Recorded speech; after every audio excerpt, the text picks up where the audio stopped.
Right breaking news చూస్తున్నాం. సిద్దిపేట జిల్లా చేర్యాలలో క్షుద్ర పూజలు కలకలం రేపాయి. పట్టణంలోని ఆర్టీసీ బస్ స్టాండ్ దగ్గర ఓ దుకాణం ముందు క్షుద్ర పూజలు చేసినట్లు స్పష్టంగా ఆనవాలు ఉండడంతో స్థానికులు భయాందోళన వ్యక్తం చేస్తున్నారు.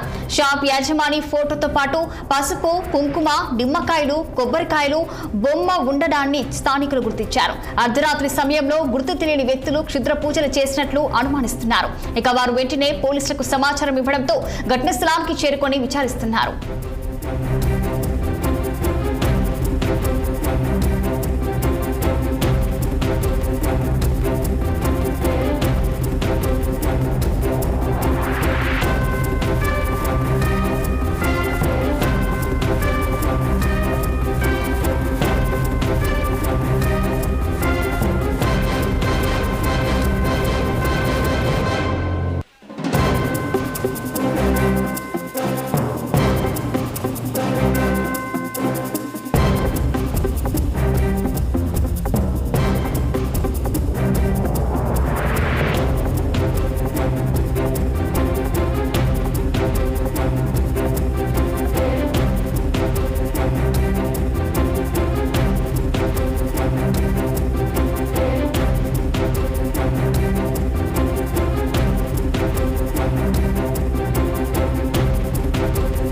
సిద్దిపేట జిల్లా చేర్యాలలో క్షుద్ర పూజలు కలకలం రేపాయి.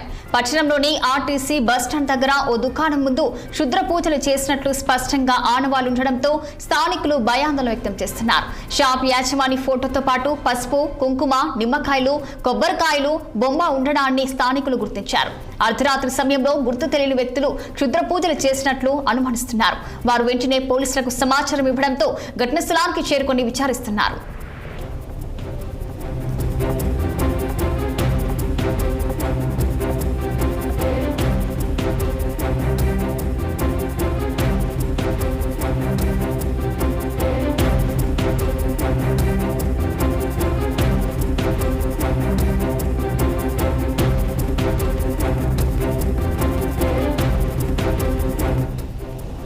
సిద్దిపేట జిల్లా చేర్యాలలో ఇక క్షుద్ర పూజలు కలకలం రేపాయి. మరి దీనికి సంబంధించి మరింత సమాచారం మా సిద్దిపేట ప్రతినిధి స్వామి ఫోన్ లైన్ లో అందించేందుకు సిద్ధంగా ఉన్నారు. చెప్పండి స్వామి, మరి ప్రత్యేకంగా ఆ షాప్ ముందు ఎందుకు క్షుద్ర పూజలు చేసినట్లు మరి కనిపిస్తుంది? మరి ఎవరిపైన అనుమానిస్తున్నారు? అప్డేట్స్ ఏంటి?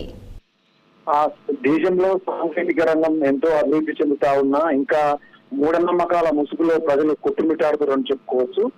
సిద్దిపేట జిల్లా చేర్యాల పట్టణంలోని నిన్న తెల్లవారుజామున కొంతమంది ఏదైతే ఒకతను షాప్ ముందల ఈ క్షుద్రపూలకు సంబంధించినటువంటి కొబ్బరికాయ అట్లాగే పసుపు, కుంకుమ, ఒక బొమ్మతో పాటు క్షుద్రపూజలు చేసినట్టు ఆ షాప్ యజమాని గమనించి ఆ స్థానికులకు చెప్పడం జరిగింది.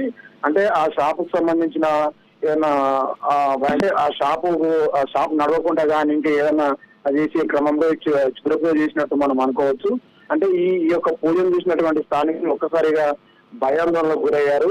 అంటే ఏం జరుగుతుందో ఏమో, ఇట్లాంటి దయ్యాలు, భూతాలు అనే అంశంతో కూడా స్థానికులు ఒకేసారి భయపడ్డ సందర్భం కనిపిస్తా ఉంది. ఇది అక్కడ ఉన్నటువంటి స్థానికులు కలిసి ఆ షాప్ యజమానితో కూడా కలిసి పోలీసులకు సమాచారం ఇచ్చాడు. సో అది ఎవరు చేసేందుకు ఏంటి అనేది కూడా పోలీసు ఎంక్వైరీలో తేలనుంది. ఏ సమయంలో జరిగిందంటారు? మరి అక్కడ ఎవరైనా చూసి మరి ఏమైనా సమాచారం ఇవ్వడం జరిగిందా? అంటే పట్టణంలో వరుసగా కొన్ని షాప్స్ ఉంటాయి. ఆ షాప్స్ లో అతను ఏదైతే ఆ షాపు యజమాని ఫోటో పెట్టి మనం అయితే కుంకుమ, పసుపు అంతా చెప్తున్నాం కదా, ఇదంతా అతను షాప్ ముందరలో పెట్టి ఈ పూజలు చేయడం జరిగింది. అతను ఆ పోలీసులకు సమాచారం ఇచ్చాడు. సో అది ఎవరు చేసిరు ఏంటి అనేది కూడా పోలీసు ఎంక్వైరీలో తేలనుంది. మరి అలాగే చాలా షాప్స్ కూడా మనకు కనిపిస్తున్నాయి. మరి ప్రత్యేకంగా ఈ షాప్ పైన ఎందుకు ఇలాంటి క్షుద్ర పూజలు చేసినట్లు అనిపిస్తుంది? అంటే ఎవరిపైన ఆయన అనుమానిస్తున్నారా, లేకపోతే తెలిసిన వాళ్ళ, లేకపోతే ఎవరు చేసి ఉండొచ్చు అంటారు? మనము ఈ మూఢనమ్మకాల విషయంలోనే ఆలోచించాల్సింది. అయితే అతని షాపు ఎక్కువ నడుస్తుందా, లేకపోతే ఆయనకి ఈయనకైనా కోపాలు ఏమైనా ఉన్నాయా ఏంటి అనేది కూడా పోలీసులే దాన్ని నిర్ధారణ చేయాల్సిన అవసరం ఉంది. సో ఎవరు అనేది ఇంకా పూర్తి స్థాయిలో తెలియలేదు. పోలీసులకైతే అతను ఫిర్యాదు చేశాడు. అంటే భయాందోళనకైతే గురయ్యాడు. నా షాప్ ఉందని ఇట్లా ఎందుకు చేశారు ఏంటి అనేది కూడా అతను భయాందోళనకు గురై పోలీసులకు అయితే సమాచారం ఇచ్చారు. సో పోలీసులు అయితే ఎంక్వైరీ చేస్తా ఉన్నారు. ఎందు గురించి చేశారు ఈ మూఢనమ్మకాల క్షుద్రపూజల కారణంగా ప్రజలైతే చాలా ఇబ్బంది పడతారు, భయాందోళనకు గురవుతారు అనేది కూడా పోలీసులు ఎంక్వైరీ చేస్తా ఉన్నారు. Okay, thank you for the update Swamy.